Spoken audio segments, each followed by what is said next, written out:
What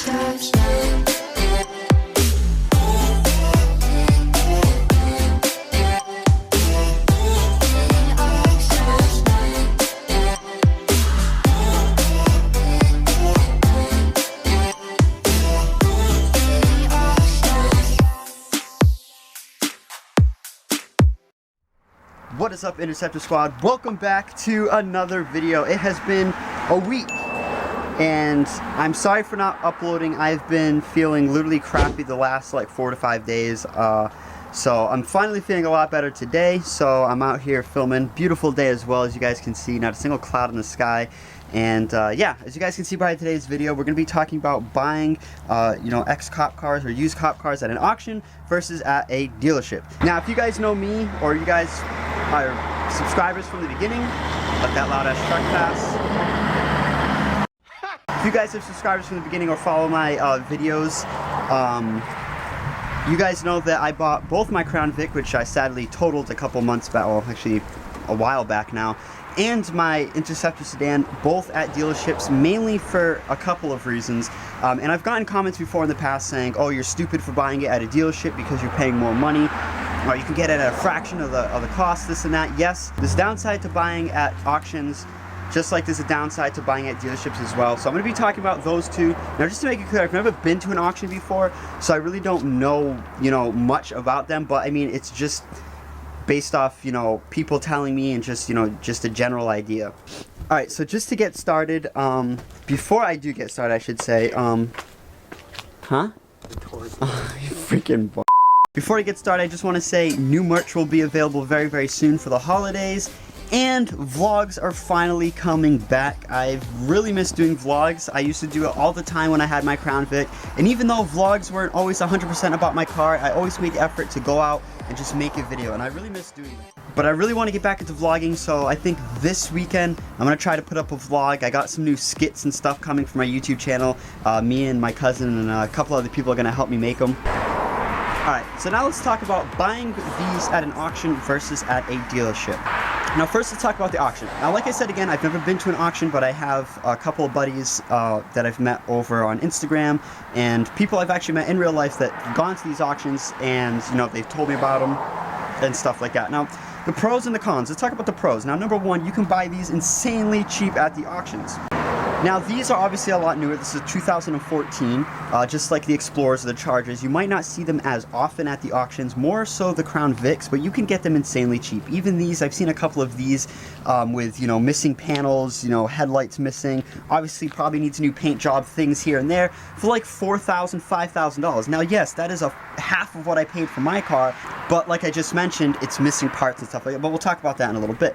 Crown Vics are also insanely cheap at the auctions. I've seen some for $800 starting bid. I've seen some go for like $1,200 with stupid low miles. Again, yes, they need a lot of work, but they're stupid cheap. And I understand why people go to the auctions, because they can get them very cheap. And at times you can go there and you can pick up not one, but maybe 2 or 3 with the money you have, because they're that stupid cheap.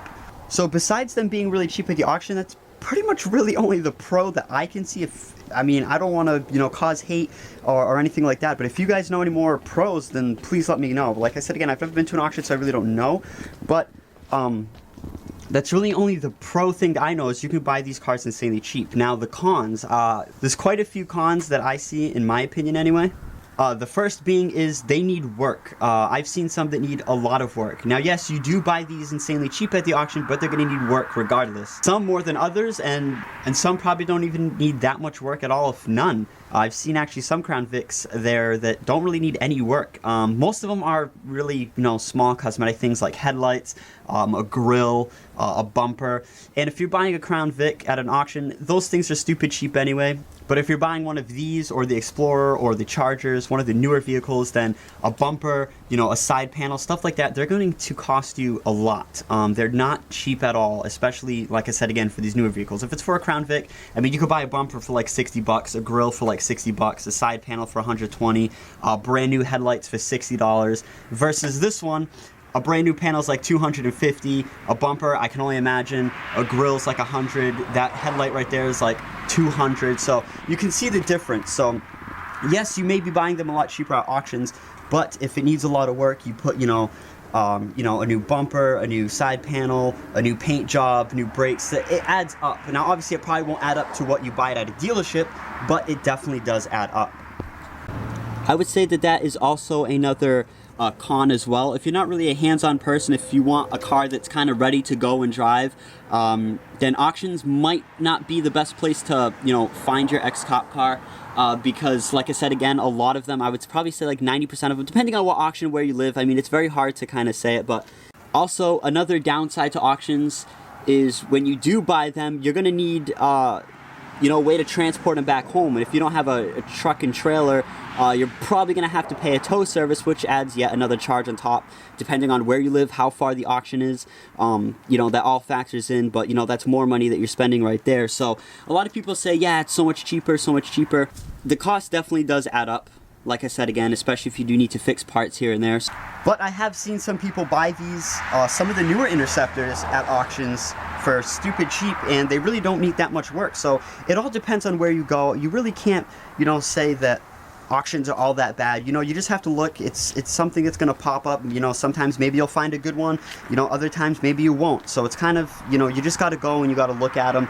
Just like going for a dealership, sometimes you go and the cars will be crap. Sometimes you go and you'll find the right one. So it all depends. But for me, I always personally liked buying them at dealerships, and I'll tell you guys that right now. But yeah, I don't want you guys to think that auctions are all bad. I'm actually going to, like I mentioned a couple of videos ago, I'm actually going to be going to some auctions, seeing if I can pick up some Crown Vics for cheap, fixing them up if they need to be, and then flipping them and selling them. And then I think that'd be, something really cool and something I've wanted to do for a little bit now. So now, versus dealerships. Now, why do I think buying these at dealerships are better? Now, number one, it's a con right off the bat. Yes, you're going to be paying more money. These at dealerships can go anywhere from $8,000 all the way up to another loud-ass truck. You serious? I've seen these range anywhere from $8,000 all the way up to $16,000 brand new at the dealership. Versus at the auctions, I've seen these go for like $5,000, $6,000, $7,000. So you guys can see the price difference there. But the one thing when you buy these at dealerships is, for the most part, they're clean. They're stripped clean. The dealerships pretty much, they take everything off, the decals off, which, I mean, to some, they'd rather just pay cheaper and do that themselves. That's up to you. That's 100% up to you. Other people don't like to do that, like me. I'd rather just get the car already all set, done, especially when you live in an area like me where it's cold right now. It kind of sucks. So right off the bat, it's a downside. Yes, you're paying more. For anyone wondering, I paid around $10,000 for mine, 2014 Ford Police Interceptor sedan with 83,000 miles on it. $10,000. That's roughly what they go for in my area, at the dealerships anyway. And I've gotten comments before saying, "Oh, you overpaid for that. You could have bought it cheaper at an auction." Yes, I could have bought it cheaper at an auction. You're probably right. But like I said again, I probably would have had to rip off the decals, paid for a tow service to bring it to my house, cleaned it out myself, done a whole bunch of stuff. And it probably, maybe it still would have came out cheaper, yes. But the next thing I'm going to mention is probably the biggest thing that you can do, probably the best thing about buying these at a dealership is getting a warranty. More so for the newer Interceptors, not really the Crown Vics, because, I mean, you can't get them for the Crown Vics, but the Crown Vics, parts are so stupid cheap, it's ridiculous. I mean, you can get a whole new transmission for the Crown Vic for like under $1,000. Now, obviously, the labor to put it in will probably be a lot more than that, but you guys get an idea. A transmission for this is probably quadruple that, so just to get an idea.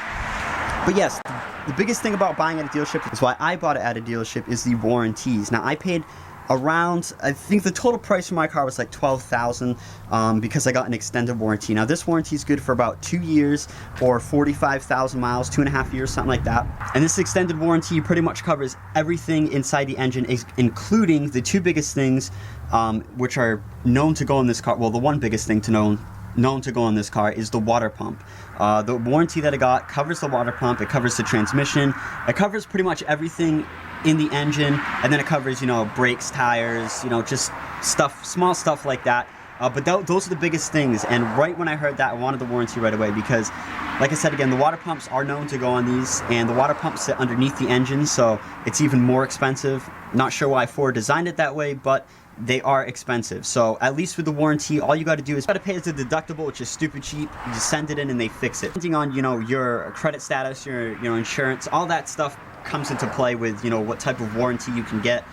And stuff like that. So I don't want you guys to think, oh yeah, I can go to any dealership and get that warranty. It depends on, you know, there's many different factors, but that was the case for me. And that warranty is just a warranty that you could buy on top of your car. In my state, in Massachusetts, you have 30 days for a used car. If you buy a used car in Massachusetts, you have 30 days to return it. If anything happens to it, you return it and the dealership has to fix it for free. That is the law. I'm not sure if it's like that in any of your states. I'm sure there is some sort of, you know, law where if you buy a car, you know, they have to fix it if something goes wrong. I'm pretty sure there's something like that in every state. I could be wrong, but in my state anyway, another plus about buying dealership, if anything's wrong with it in 30 days, you bring it back and they have to fix it, or you get your money back. Now, for my case, it worked out perfect because when I bought my Taurus, about 2 weeks in, it needed a new catalytic converter. Obviously, those were about $700, so bit pricey, and then that was just for the part, and then to install it, who knows how much it would have been, but I just brought it back to the dealership and they fixed it for free, and it's been good ever since. Fingers crossed it stays that way. Also, another good reason I'm buying at dealerships is building your credit. If you're a new driver like me, I've been driving for a couple years now, I think 3-4 years. It helps build your credit, you know, putting a car in your name, paying for it and stuff like that. That helps build your credit, and that's something very important in today's day and age is credit, credit, credit. So if you buy a car at an auction, you know, you just pay for it in cash, boom, done. But if you buy it through, you know, a dealership, you know, you make payments and stuff like that on it, you build your credit slowly that way, which is also another positive. Some people maybe just don't care, or your credit's already good. So, I mean, like I said again, it all depends on you and your factors and stuff like that. But you guys heard it from me. That is my opinion on whether you should buy at an auction or a dealership. And at the end of the day, like I said again, it's all your preference on what you want. Alright guys, so that is going to be it for this video. I hope you guys did enjoy. Make sure to drop a like, and I'll see all of you guys in the next one.